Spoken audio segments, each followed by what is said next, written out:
All right. Okay. Good evening, everyone.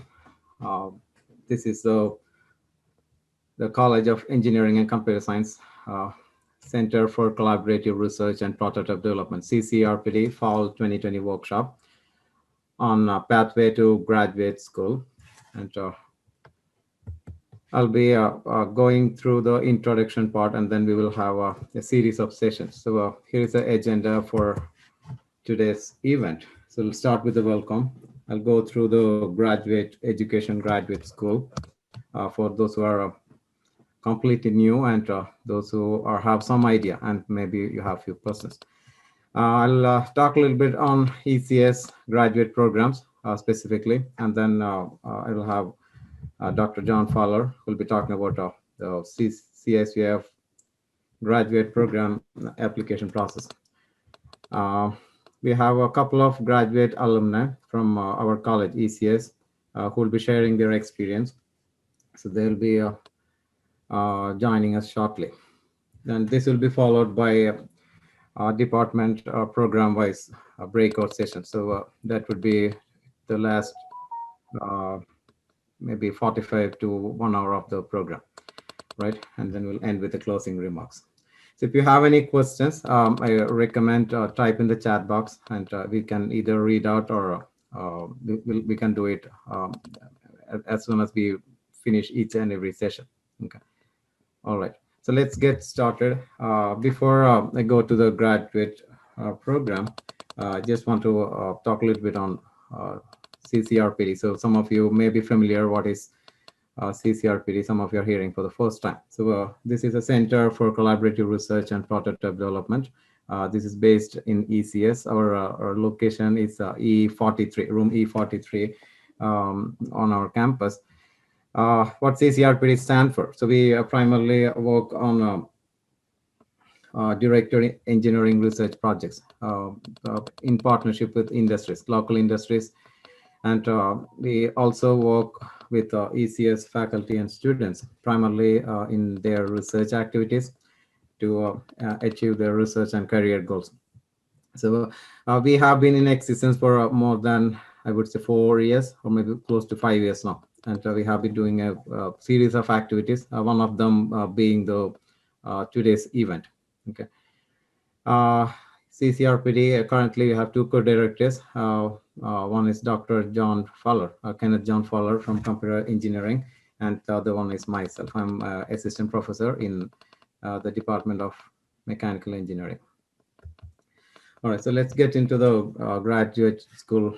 So what is grad school? Many of you have heard about grad school, and you might be familiar. I thought I will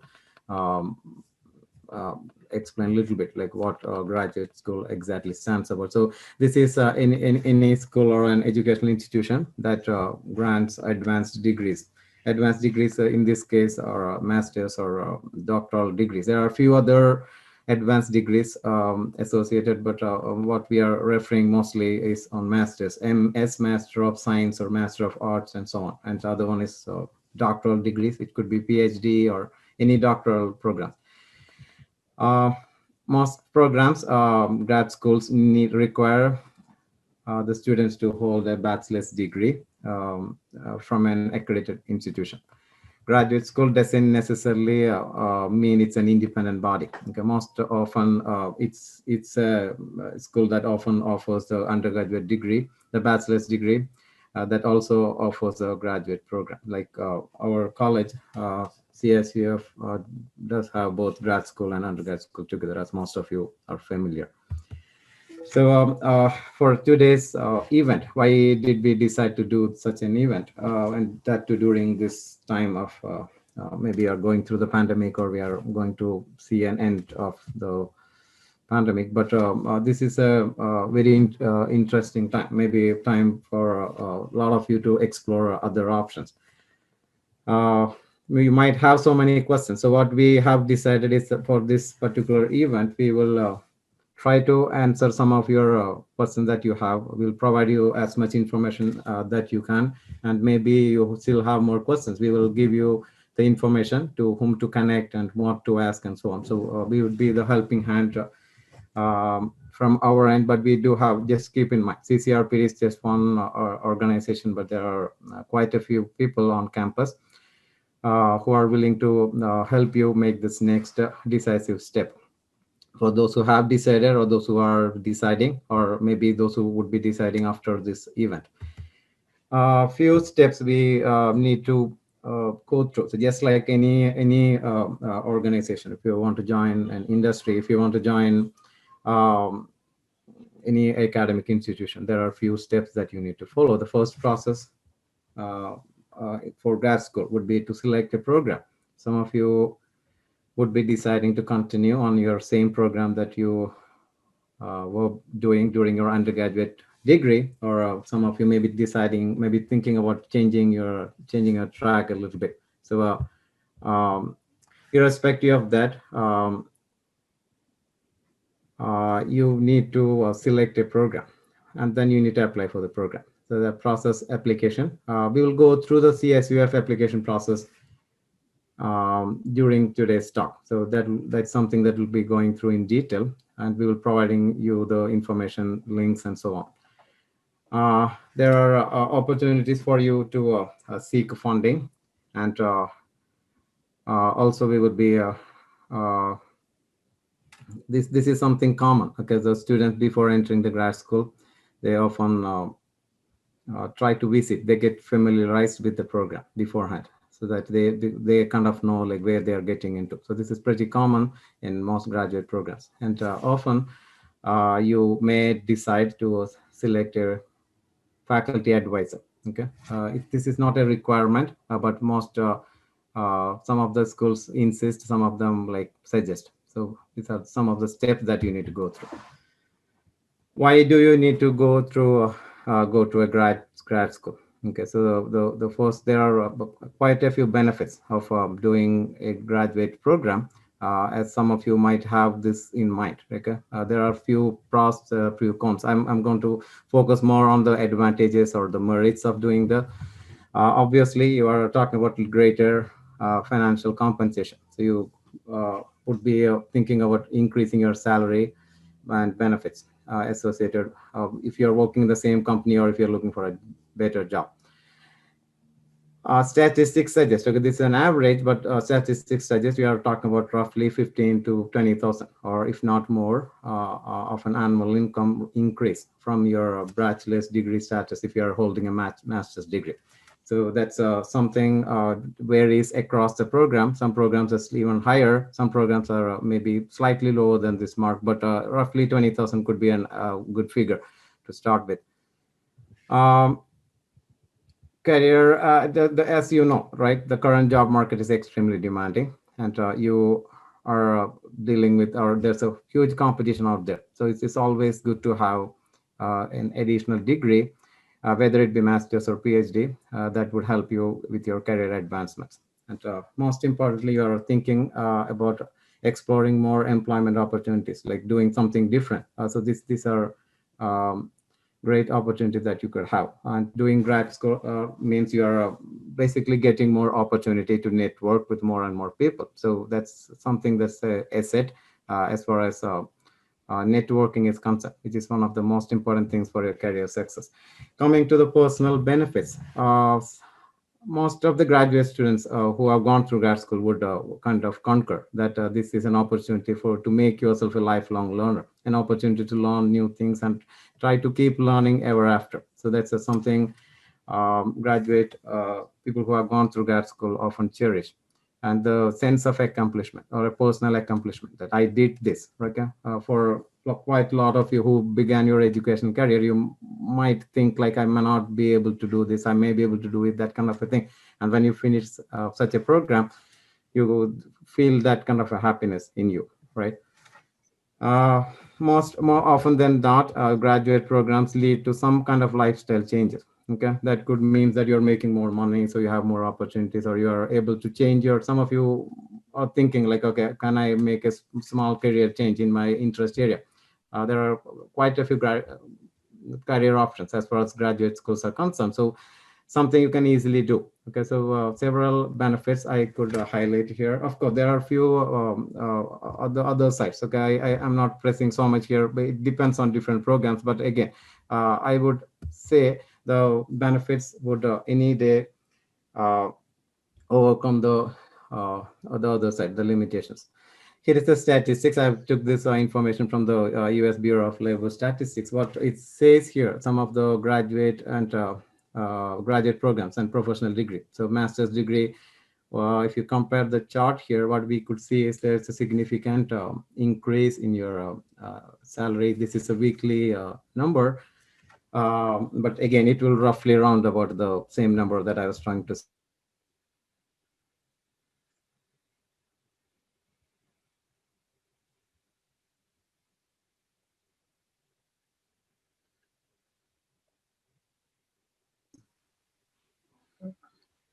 Connection issues. Yeah, I think he froze.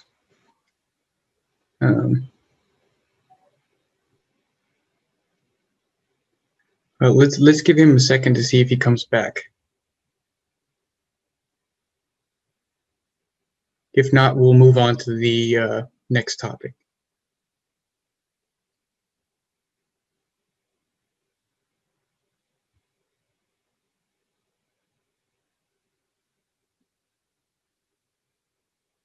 Okay. All right. So if he comes back, he can finish up his talk. What I'm going to do now is move on to the next topic. So let me. So he was going to also cover the grad schools. I'm going to talk about the application process. So let me go ahead and open up my. I'll share my screen so you can see the slides. So just give me a second here. Sorry, my internet had a connectivity issue. Oh, there he is. Okay, he's back. Right. Yeah, go I'm ahead sorry. and continue from where you were. No problem. Sure, It happens. All right. So we were talking about the benefits of graduate school, and what we are seeing here is education, the graduate education, and the possible increase in the pay. Okay, this is something important for most of you, if not all of you. Um, Let me think about some of the differences. Okay, you might think like you're doing your undergraduate program and you're kind of closer to the completion. What would be the major differences between graduate program and the undergraduate program? It could depend. Okay, when we talk about graduate program, it could be master's or it could be PhD. There are quite a few differences in terms of your extracurricular activities, the way you could work. Right? Some of you are already working full time and then you're doing a degree. So there are some differences. Okay, when we go to the breakout room, you could specifically ask the advisors in that specific program, like what kind of program it is and what's the kind of workload and how do we manage and so on. So this is very program dependent, but there, of course, there are some differences that you might need to know. So this is something that you have to investigate before you enter the graduate program or make the decision. Okay, and this is something a lot of you might have, like, should I directly go to the graduate program, or should I take time off? Like, time off could be maybe work for a couple of years and then come back to the grad school. So this is a very important decision, and it's again, it's a personal choice, and there are so many other factors that you have to chip in. But again, talk to people. There are others who have gone through this, and then the part of this workshop's purpose is to kind of give you that confidence to make this decisive next step. So before we go to different programs and application process, you might need to explore what options do you have. Okay, if at all you're deciding to go to the graduate program. Okay, when you think about grad schools, okay, there are a whole bunch of statistics, there are a whole bunch of survey and search engines out there. Okay, I have listed a couple of them here to help you. We will be sharing this presentation with you, okay, after our event, so you don't have to write it down, but we'll share it with you. Talking to your faculty, your professors, advisors, this is a great venue for you to find more information on graduate program. Also your research interest, because some of you have certain interest areas and you may want to pursue graduate school or graduate education in that specific interest. So these are different parameters. Okay, there are sources of information. We definitely want you to consider CSUF, College of Engineering Applied Science, your college that you are in right now.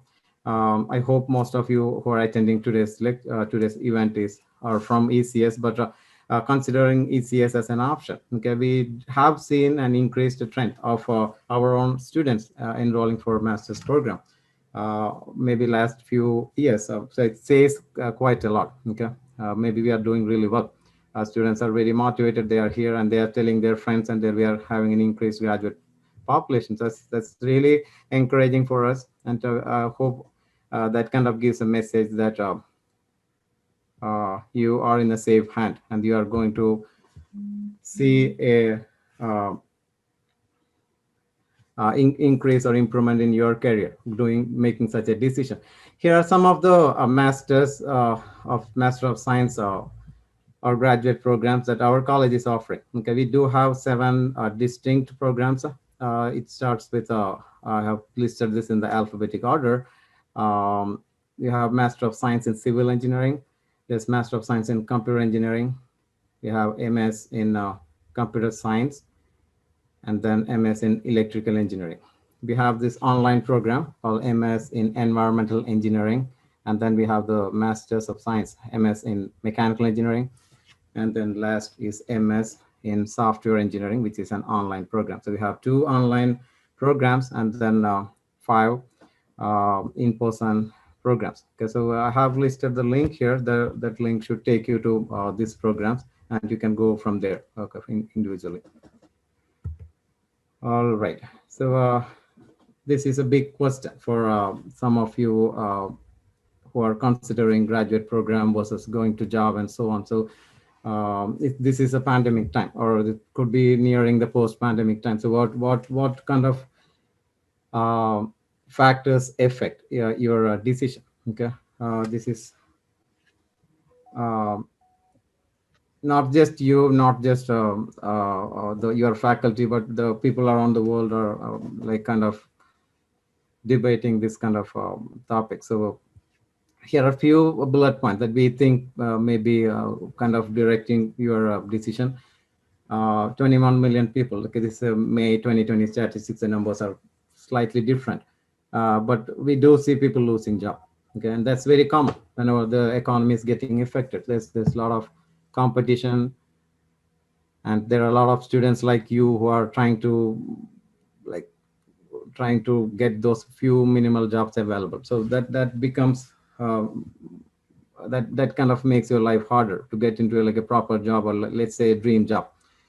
What you do here, okay, you probably have a choice to make. You can fight out in the competition, or a smarter way. Okay, this is what we call as a smart strategy, is to maybe take a time out, improve your resume, polish your weapon, and then go back, and then for you get a better opportunity. Okay, so this is a decision, very important decision for you. But again, you are not alone. There's quite a few of you out there, and we do think that it could be a smart strategy eventually. When I say if you lost opportunity, what I mean here is some of you think like going to grad school, I'm going to lose some of my job years, right? I could have worked in an industry, gain more experience. Instead, I'm actually going to grad school.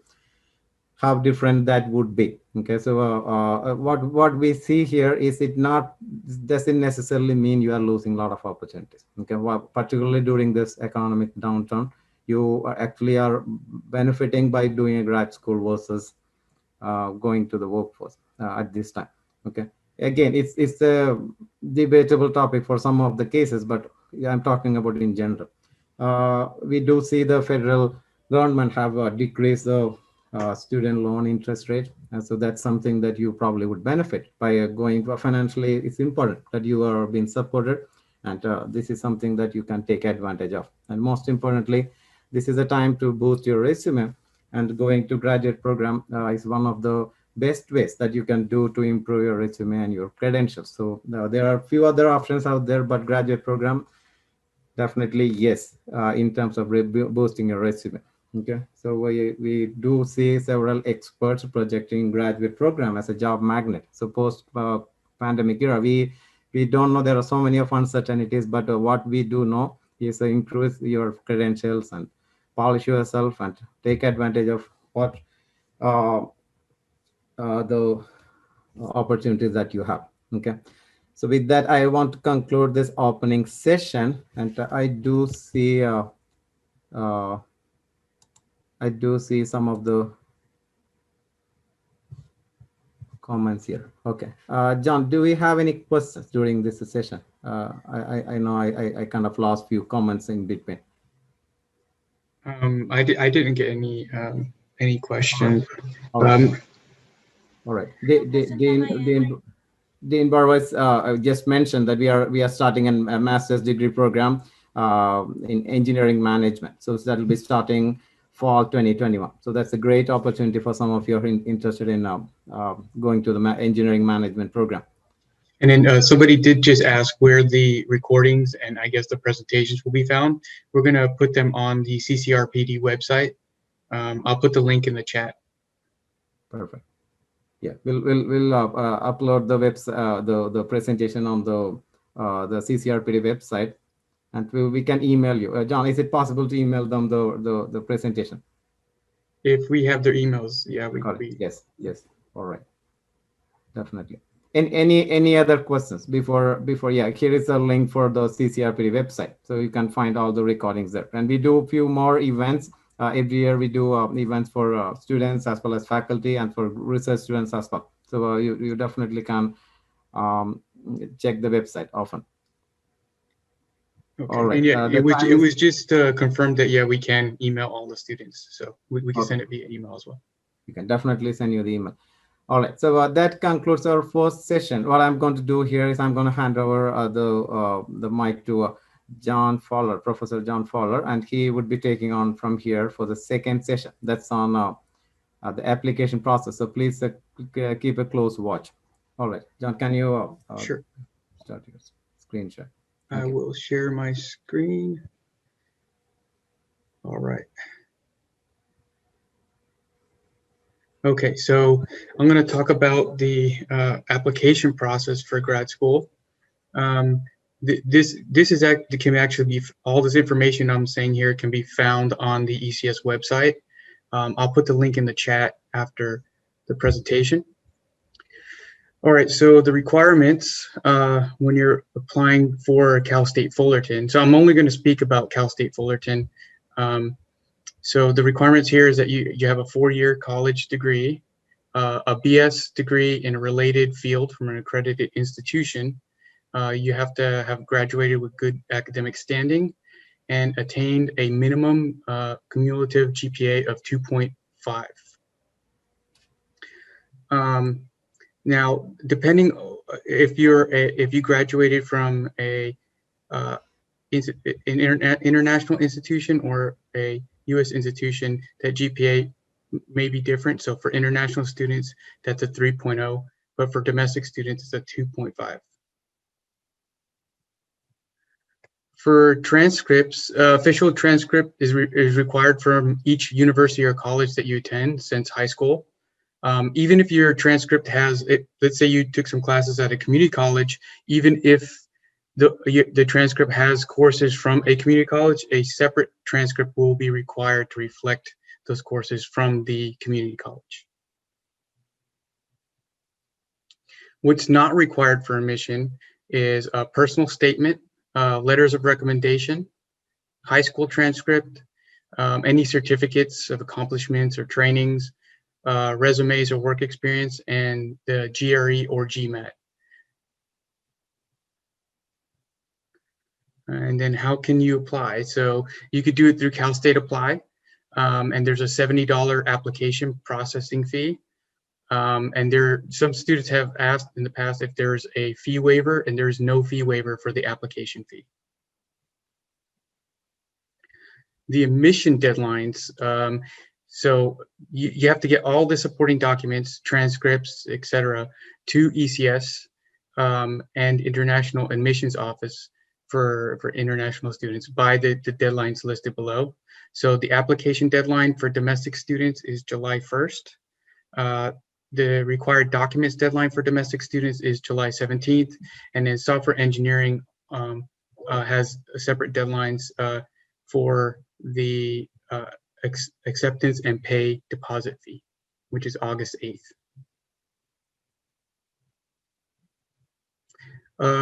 Submissions, so submitting your documents, you could send it to this address here. That's including all your supporting documents, such as official transcripts and so on. One thing to note is that your documents, when you're submitting your documents, if you submit it to, say, admissions and records, it may delay your process. You want to send it to ECS. If you've applied and you submitted all your documents and you want to check on your status, you could do so by emailing ecsgrad@fullerton.edu. Again, this presentation will be put on CCRPD's website, so you can look for this information. Also, all this information is on the ECS website. So you can email to get status on your application. All right, so all graduate students that intend to enroll in CSUF must accept their offer of admission and pay a non-refundable $250 enrollment deposit. This will be used to offset a portion of your registration fees for the first semester. And you accept and pay this enrollment through your student portal. The deadline for the fees for fall 2021 is, so it begins in February 20th and it goes on through July 1st. The only exception to this is to the July 1st deadline is if you're admitted to environmental engineering and software engineering. Those programs do not have a deadline for these deposit deadlines. Okay, fall 2021 graduate NSO. So this is the new student orientation. Once you've accepted and you come to campus, there will be an orientation for you. The orientation date is to be determined, but newly admitted students will get this information via email about when and where the NSO will be. All right, so the next up, we're gonna have some alumni testimonials. The first one up is gonna be Adel Rahimi. He's from Amazon. He received his bachelor's and master's from computer engineering. And then next will be, I will let Sajil introduce his student when it's time for his student to speak. Okay, so I'm gonna go ahead and give Adele. John, we have a few information here. Okay. I think Dr. Mishra has given a YouTube link for Dr. Mishra. This is a civil engineering, or this is for Cal State? It's for Cal State. It's developed by Graduate Office. Oh, perfect. Okay, great. All of you, please take a look at that YouTube video when you get a chance after the event. And I'll add that to the PowerPoint slides. Perfect. Dr. Mishra, thank you so much. All right, so Adele, I'm gonna go ahead and make you co-host so that you can share your screen if you need to.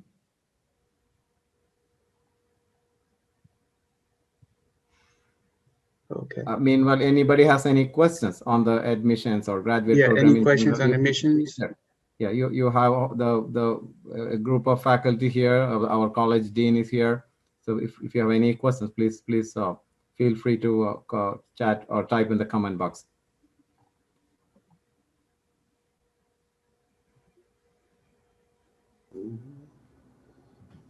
Okay, Adele.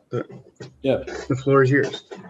All right, thanks. So I did have a PowerPoint thing that I was going to speak to, but I'll do that at a high level because I'm having some permissions issues on sharing that. But so yeah, I was a graduate student at Cal State Fullerton, graduated in 2016 there with the master's degree and did my undergrad there in 2014 as well.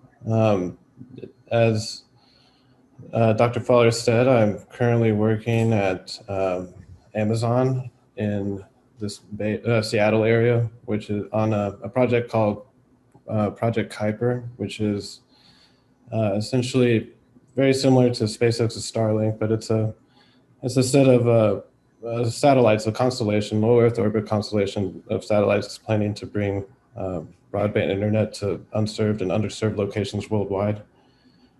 And having said that, working here definitely would not have been possible without my graduate school experience. So kind of jumping straight into that, the question would be, why grad school? And as it's been pointed out numerous times throughout this presentation, really the jobs nowadays in the competitive marketplace, jobs really do in engineering ask for preferred masters or even PhDs in a lot of cases. There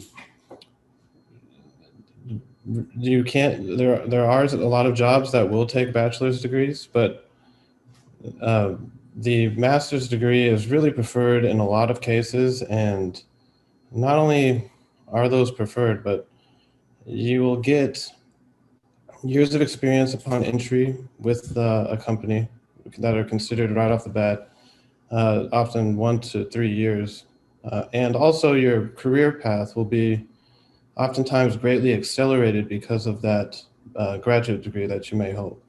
And by that, I mean, when you look at what's in front of you in a career and the opportunities ahead of you, oftentimes what's seen is the people with master's degrees or unique experiences that kind of help them shape and form their direction of their career, also help them achieve subsequent milestones in their career faster than those that might not be on that path or might not have gotten the graduate program to set them on that path.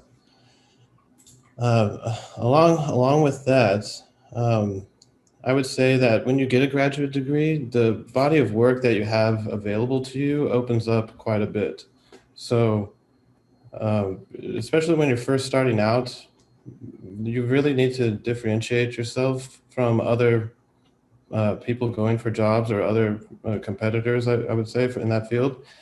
And not only, so given that there's going to be a lot of people applying for various jobs, a lot of the most groundbreaking or unique experiences that are available, or I would say most relevant to the current time, are typically in areas where there's a lot of R&D going on. There's a lot of new research being iterated on to try to get that to some production level.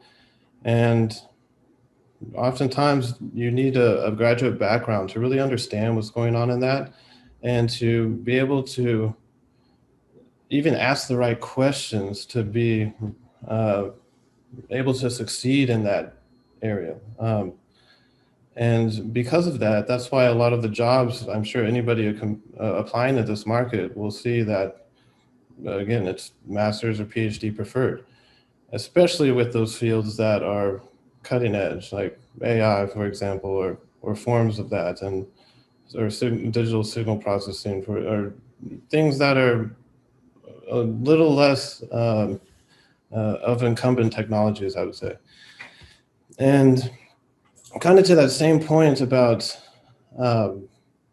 asking the right questions, I would say really what the graduate experience opened up for me personally, which was invaluable in my career, is you'll go learn a lot of things. And the more school I went to, the more I realized how little I actually know. But you'll actually, you can't retain everything you absolutely know, but you will learn what questions to ask.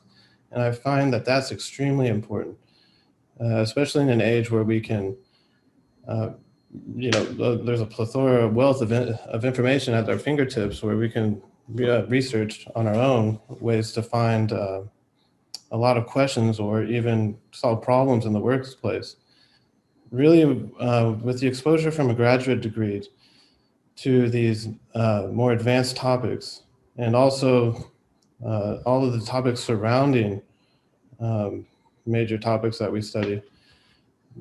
The graduate degree really does help provide a means to finding a way to understand complex and hard problems and to solve those problems in an ideal manner.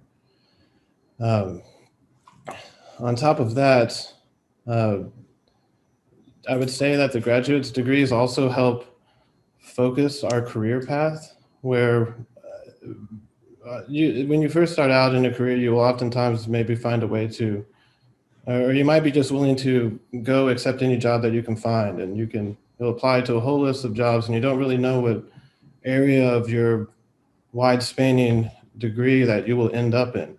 But when you do go to grad school, that will build off the foundation of what you learned in your undergrad and kind of expose you to these different niches that are available within your sector, and that will oftentimes help you understand what's out there and available for you in a career, and help give you some direction in how to drive towards that goal.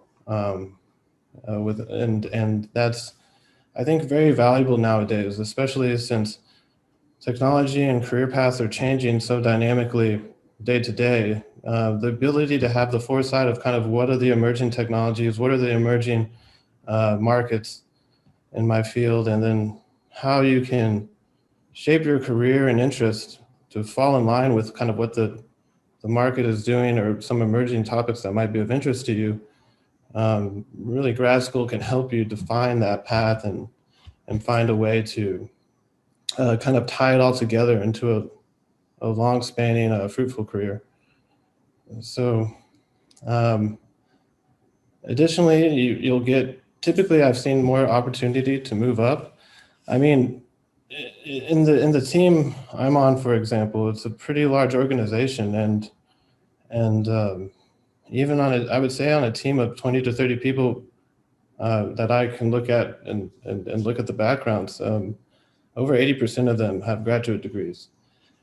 And these are and typically the people in these higher level roles are the people who are accelerating up in their career, often have these backgrounds and degrees as well. And it just goes to show that putting in that extra effort to differentiate yourself, or to kind of follow into a passion that you maybe have into a specific area of technology, can really help you accelerate and move your career forward at the same time. When I was in grad school as well, there was unique research opportunities that were presented to me that I would say were pretty invaluable as well. When you're in your undergrad, you do get some exposure to these, but in my experience in my graduate program, I was basically every major area I was looking at in graduate school, there was an opportunity to kind of focus and drill in and perform some really useful for your career research in those areas, in a topic that interests you. And when you're in graduate school and you don't have kind of the extra fluff, I would say, of your undergrad studies, like you're strictly in the courses related to your graduate program, you really can have the time to zoom in and really focus on some opportunities that interest you, and then use those opportunities associated with that research or grants or whatever you might be able to work on to kind of use those as points to differentiate yourself in a resume perspective, and also to help find a career path potentially behind them, especially if those research opportunities are linked to maybe an external company providing the funding or something along those lines, or providing mentorship or direction. I spoke also about the observed experience upon hire, where oftentimes you'll see a job and they'll say, we want someone with a bachelor's degree, or maybe someone with a bachelor's degree and 5 years of experience, or someone with a master's and 1 to 3 years of experience. And, that kind of shows that there's an implicit 2 years or so of observed experience upon hire. But really, I've found in my career that it really kind of translates to more observed experience than that on hire, because you land at a place kind of ahead of yourself when you first start the career, because you've got these years of experience to add to your base. But the opportunities that will open up for you in your career path, if you go into the commercial realm versus academic, I'm kind of speaking from that sense, that you'll find that you can kind of be more nimble and move more accelerated forward in your career when you have this background. And I mean, you can differentiate yourself from others once you start working in many different ways, but really people do consider and will ask you about these backgrounds sometimes as they move you forward in your career, because even when you're in your career, companies have to justify to their HR departments or their higher ups, like, well, why can we give this person an advancement, or why can we say that somebody is qualified for this more accelerated growth if you're performing at that level. And these are all things that you can continue to use in your favor, or in your kind of bag of experience moving forward to help differentiate yourself and also accelerate your career. And, you know, I would like to just definitely say also, like, you know, given how dynamic the market is nowadays, folks really need to honestly consider that they might not be at the same job the rest of their lives either. So, you know, these jobs can change very quickly. Things can change very quickly, and projects can get canceled and people can move on. So when you have these things to differentiate yourself going forward throughout your whole career, not just when you first started, if something like this happens and you have to make a career pivot and go somewhere else, or stay ahead of the curve and always stay in an emerging field, or in an area that has like a 5-year life ahead of it before you know the project might be potentially axed or something along those lines. When you have these differentiating things, it makes moving between those jobs or those career opportunities much easier as well. Whereas some people get caught on their heels and they might not be able to do that. I mean, even since when I left school in 2014 and started working while going to my master's program full time, then that I've moved over 4 different companies in that time. So that just goes, and that was some through acquisitions and some through like closing of divisions because of acquisitions. And 2 of the companies I've worked for were acquired. So it just goes to show that you need acquired and closed divisions or moved around jobs, but it just goes to show that you need to be always thinking about how to differentiate yourself throughout your career, whether that be commercial or academic. And these exposure to the topics in grad school and the experience that you get there really does help, because as long as you are even exposed to ask those questions of why or how does this work, and understanding that these different routes in your career are available, that oftentimes you only find after you go to grad school, like this is a path I can take or not. I think that those experiences are invaluable, and I would even be the one to vote for if you can just continue on this effort when you graduate and keep the momentum you've already have in your undergrad, to just continue for a couple more years at least and flesh out another degree in the process. Then that's, I mean, you dedicate 2 extra years of pain for your life that pays off for the next 20 or more. So that I would greatly argue anyone considering this path to really consider a grad school and then how that can translate to a better career. Yeah, that's pretty much all I had from my experience. All right, thank you very much, Adele. There are a few questions. They're directed at you, Adele, and I guess faculty as well.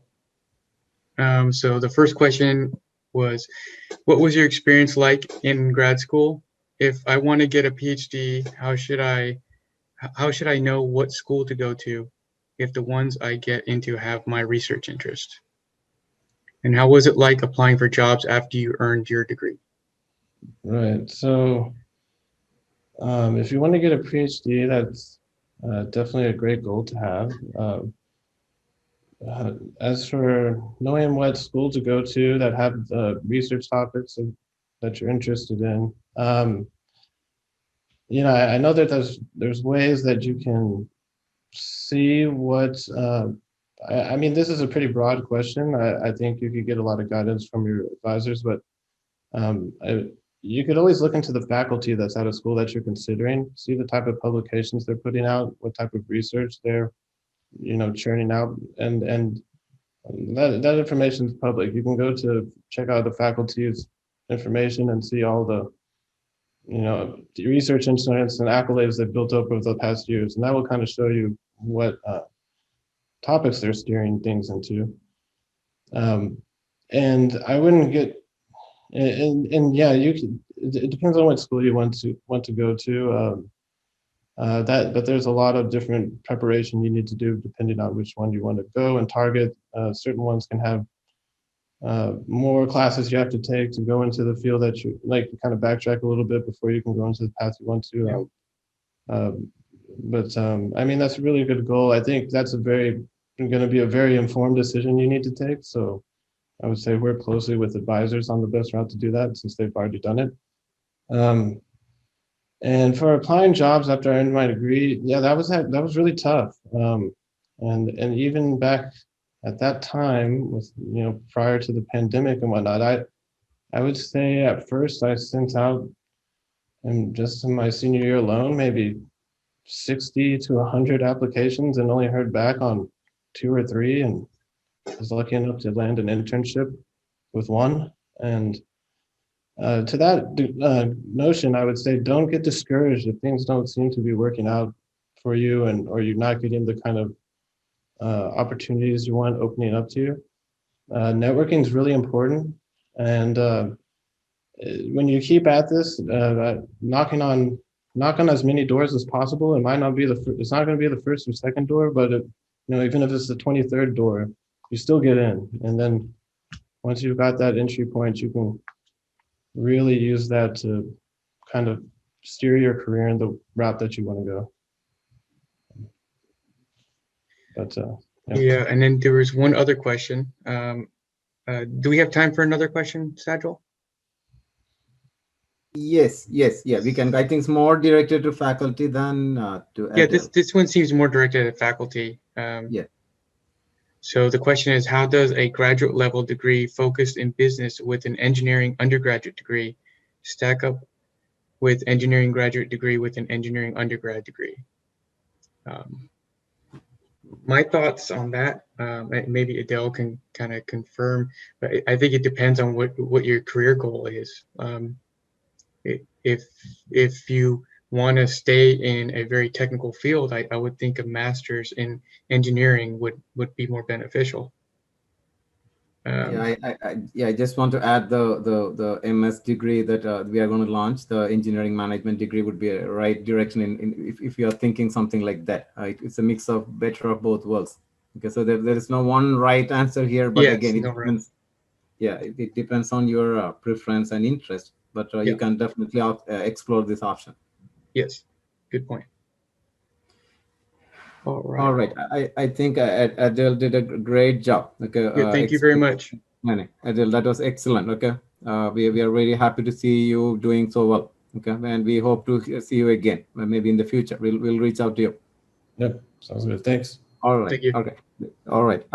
Okay. With that, I want to move on to the second alumni.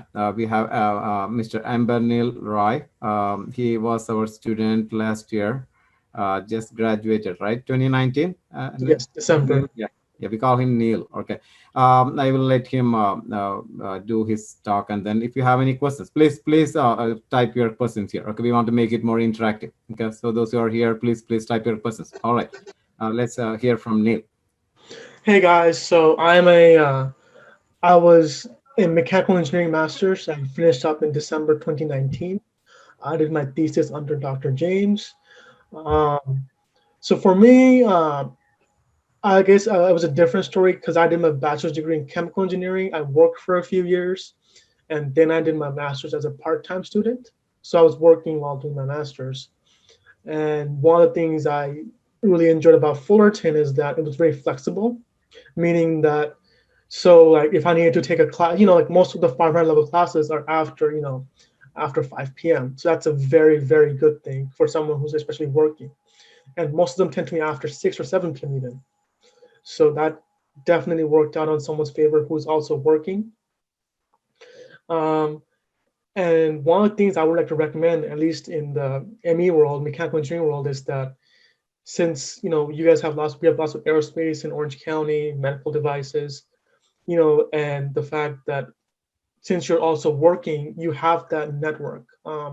What Ahel was saying was, network with everyone, and half my class, regardless of whichever course I was taking, whether it's a 512 or 438, or depending on whichever class you're taking, at least 1/3 of your class is working, and that's very important for networking. And because they're about the same age, they usually probably work in the same industry, like I said, aerospace or medical devices. And you could see like, okay, what they're working on, they could see what you're working on, and definitely helps have that, like that camaraderie between like your coworkers, or not coworkers, like your close classmates. And you can also bounce ideas off each other, right? One of my classmates actually is also a student of Dr. James right now. He's also was in aerospace, and we would always bounce ideas off, like, hey, how'd you guys do this? It's like, like a classmate kind of working on projects, but on a different scale, if that makes sense. I also worked on lots of team projects. I know 561, for example, Dr. James's class, Advanced Manufacturing Processes, the end of the year project was very useful. You learned about different types of processes. You learned a different software, Mark Mentat. It was very useful to me. And for me, my team was everyone that was working. So I think one of my best friends from the master's program was working at a local medical device company. Some other guy was working on aerospace, and one of the person was working on the medical devices. And we would always exchange ideas, and that also helped us, since we're all in the same class, doing the same homework, working on the same, projects together, also helped us build that camaraderie. And we would also always meet after work, either at his place, or sometimes they would come over to my work. After work, they would come over to my work, since we had a big conference room, and just work over there. Or sometimes I would go to their work, and that allowed me to network with their people, and they allowed me to work with my people or my company teammates. So master's degree at Cal State Fullerton allows that, because you're working while going to school. I don't think a lot of places like UC Irvine or UCLA or USC allows that. Most of the Cal States do, but Fullerton, for me, was close by to my home. So definitely, I live in Irvine, so this is close by to my home, and also it gave you your education, your degree, your master's, like you're working in parallel, getting that work experience as well as getting that master's degree. As far as like what I enjoyed the most, obviously, I worked with Dr. James, great professor, great guy to work with, learned a lot. What really I worked with him for my thesis. What helped me was he was very open. He was very, okay, what do you want to work on? He wasn't like, I got to work on this. He was very helpful. He was a very great mentor, and he always helped his students out. I know he had at one time 5 or 10 students at one semester, but he always made time for everyone, even at 3 in the morning or at 2 in the morning. He would be answering your texts. He would be answering your phone calls. I mean, not many professors do that. Not many people do that. Answering your phone call at 5 in the morning and making sure you're okay to come in at 7 p.m., making sure you're okay. And he cares about you like physically as a human being. So great faculty, great people to work with. I also had from the ME department, I really enjoyed working with Charlotte. She was fantastic. I mean, she's a blessing in disguise. She was always helping us with our scheduling, with our, okay, we need to take this class, we need to take this class to graduate, or we need to take this many 500 level classes or 400 level classes. Okay, let me see if I can like work your schedule around to see if you can take this class, because Charlotte was amazing. So definitely was a very helpful people. I see that people are asking questions about how many classes. I mean, as a part-time, I took 1 class. So when I first started, so again, my bachelor's degree was in chemical engineering and my master's was in mechanical.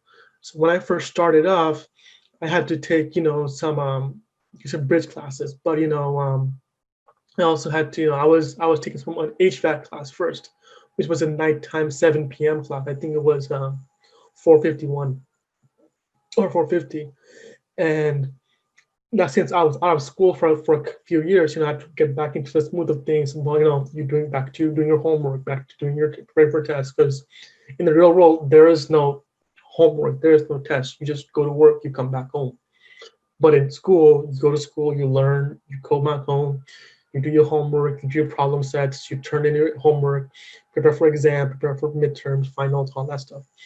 And also in the grad school world, most people will tell you 90% of your grade is test-based, test or project-based, and like 10% is homework-based. So you have to do well on your test to move on to pass. And I know CSUF has a policy that if you cannot get below a 3.0, so you have to do well. You have to get at least a B average to pass the class per se. So I took when I was a part-time student, I was taking one class, and near the end, I was working, but I wasn't traveling as much, so I just took 3 classes and I just finished my degree. One of my classes was a thesis with Dr. James. One was 484, it was advanced manufacturing processes, again with Dr. James, and one was 570 or 5 something with a 540 with it was a ANSYS class. All the classes were very practical, very helped me a lot because again, coming from a chemical to mechanical really solidified my understanding. Like I'm a very practical based guy. Like okay, theoretical, like how much will I use this versus practical. Okay, I know how to use it because I'm using it at work. So definitely CSUF emphasizes on that practical classes, and that's one of the reasons also I picked it versus different CSUs. Any questions? So there was a question here, but I think Daniel's question is more for an advisor. It was about how many classes can you take as a part-time and a full-time? Can I say it or is it for Yeah, sure. Go ahead. I think it's not classes. At least for the ME department, it's units.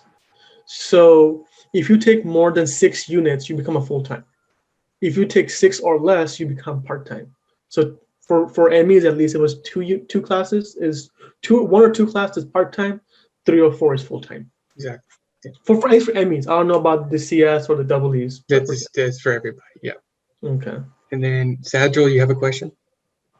Yeah, Neil, I know you did your thesis and your research was like super quick compared to a lot of other students. So what would you think is a secret for success, or what do you want to share with other students, like who are planning to maybe improve their resume using this graduate program? So what would your advice be? Actually, I really enjoyed doing a thesis because it allowed me to like dive deep in, and I was fortunate enough to work with my current job also. So it was like 2 birds, 1 stone kind of thing. I got to explore and learn really deep, and also like help out my work as well. So it was a very symbiotic relationship between my work and school. And Dr. James was very helpful in that sense. It's like, okay, hey, you're working on this. I was also working with, like some of the PhDs in my work. So like, if there's a question I didn't know, no one knew, I would ask them. And if there's something when I would do my data, I was like, okay, here's what I'm getting. Here's this to interpret that data. They'll be helping me out. Different types of methods and all that stuff. So doing a thesis, I would highly recommend any masters especially in STEM, like ME, ECS, CE, or civil. Do a thesis. Why? You get to dive deeper in, and you're getting a graduate degree. You're not getting a bachelor's anymore. You're getting a master's degree, or PhD is a thesis, but you want to be a technical expert, a technical guru, if that makes sense. So if you do a master's and you do the comprehensive exam, it's just bachelor's 2.0 per se. But if you do like a thesis, you literally dive deep in and seeing, oh, hey, I learned not just my classes, I also dove deep into my area of expertise. Now I can be like the technical guru of my company, be like, oh, they will come to Neil for these, or they will come to person A for these kinds of stuff, because he spent, blood, sweat, and tears getting that, published, or getting that paper done, or getting, really learning it, if that makes sense, rather than superficial knowledge of it. Sure. Neil, I can ask one more question, then we can Yes. wrap. So you were working in the company before the master's, and then you're continuing. So what kind of difference could you feel like after getting the master's degree? What would you give as an information for some of them who are looking to do the master's program in terms of like your responsibilities in the company and what It the just went company? up. So Yeah. right now, it just went up, meaning that after I got my master's, my responsibilities became like, okay, now you know this. So like, for example, after I got my degree, my HR was like, okay, now HR, my boss came with, okay, now you have a master's, now your responsibility wise, work wise, just increased. So people will come, instead of me going to people, I'm sure I still go to people for, questions, but now people, oh, go to Neil for this. I'm like, wait, what? No. If you don't know, Neil, you will figure it out, because you have a master, you have that extra knowledge, if that makes sense. It doesn't matter if it's your field or not. If you don't know the answer, you can figure it out. So go to Neil. That's definitely what I've seen from my side. And I know I've talked to some other people that were in my like graduating class per se, and they're on the same field. Like they're either senior engineers now, or level 3, level 2 engineers now, a different designation, like the high responsibility designation. Perfect. I think that was a great presentation from Neil as well as from Adele. John, I think we are on time. This is time to set up the breakout room. So Yes. yeah. And I just Anybody want, has any more questions? Yeah. Any additional questions? well, there Go was ahead. one comment by Dr. O that he said that 2 courses in ME count as full-time. Oh, okay. All right. So yeah, I'll go ahead and open up the breakout rooms. Sure. And just a reminder for all the coordinators for the breakout room to press the record button, right? Am I Yes, correct, John? please record it. Anybody has any questions, please type in the chat window. So what we are going to go to the department/program wise breakout rooms. So you can join whichever room you're interested, and you are also allowed to float between the rooms. Okay, so if you want to like look into what other rooms are going on. So we would be having this until 7:30. So that's our schedule. All right. Okay. John, while you'll do that, Dean Barra, do you have anything to add on top of what we have said so far? Okay. I have unmuted you. Yeah, great presentations by Neil and also by Adele. I know Adele very well because I used to be very engaged with computer engineering and in his undergraduate days. So I'm very happy, Adele, you came back and shared your knowledge with our undergraduate students. Just want to say that, the graduate program opens up a lot of possibilities and opportunities for career advancement. And both of our alumni confirmed that. And also there was a question about master's in engineering or computer science versus master's in engineering management. A lot of times, you need to have your technical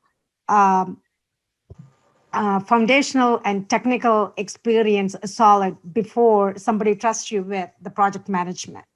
So in many ways, it is important to have that master's in engineering, work for a few years, and then depending on the career path that you choose, go for an engineering management or an MBA degree. So most of the students who are applying to our engineering management program that we are starting in the fall, when we look at their background, they all have been working for 3-4 years because they have a better understanding of what the technical world is like and what is that they want to manage. And that's how they are selecting that. A graduate degree, for civil engineers, if anyone is here in civil engineering, graduate degree is pretty much a requirement to get the first degree. And a lot of other fields are also moving towards that. In any case, undergraduate degree is just giving you only the basic fundamental knowledge. We are just scratching the surface with undergraduate degree because we have so many topics to cover. And again, as Adele mentioned, technology, the field of technology is so dynamic. It's changing as we are speaking, and we cannot cover all those things in our undergraduate program. So we are barely scratching the surface with the 300 and 400 level classes in terms of the technological topics that we need to cover. But when you come back for graduate studies, what you are able to do is to select 1 or 2 topics that you are really interested in or passionate about and spend 2 years in that area. And also most of the time, the courses are project-based, so you get to do hands-on project-based learning in the graduate level classes. And all those are going to help you in building your career and also going through the career advancement a little bit easier than someone who has just the undergraduate degree. And also, as Dr. James said earlier, it's the personal satisfaction, the sense of accomplishment, the sense of satisfying your curiosity and the ability to now look at an advanced topic and being able to learn on your own because you now have a stronger background in many of the topics. So all in all, I strongly advise you to seriously consider a graduate degree. The beauty of Orange County is you will be able to work full-time and also pursue a graduate degree because most of our graduate classes are offered in the evening after 4 o'clock. So you can hold on to your full-time job and earn a pretty good salary based on your undergraduate degree and pursue your graduate degree. And when you get your degree, most of the employers will give you a salary bump and also a change in your title, at least in terms of your classification level. So that way you can take advantage of both worlds, getting your master's as well as advancing your career.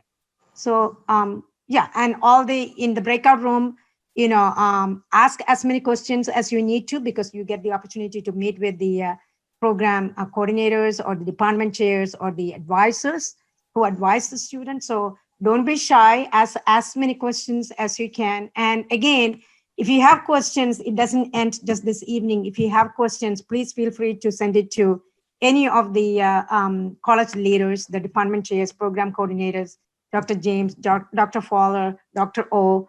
And if I get a question, usually I forward it to one of the department chairs.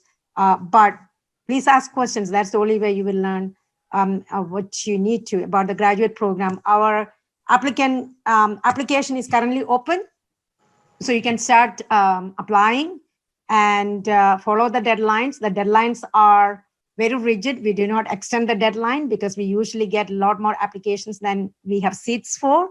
So if you are planning to get your documents together, get your whatever that is needed for the application and apply as soon as possible. And if you are a Cal State Fullerton student, we have access to your transcript and everything, but you still need to submit it. But in terms of evaluation wise, it becomes a little bit easier because we can, if something is missing, at least we'll be able to look up something while waiting for the document to arrive, and we will be able to make a decision. And we are all here to help you. Just like we are helping you during your undergraduate studies, we are all here to help you answer your questions. You just need to take the initiative and start the process. And I want to wish you all the very best. And I want to thank Dr. Fowler and Dr. James for organizing this event, and also all the department chairs, program coordinators, graduate advisors who are here to answer the questions. I also want to thank the Dean's Office staff, Nancy and Eileen, who provided the logistical support, because they are the people behind the scenes to make a lot of things happen. And people usually do not notice their work, but they work very hard behind the scenes, helping all of us to organize events such as this one. So I want to thank both Nancy as well as Eileen. So with that, I'll give it back to you, James and John.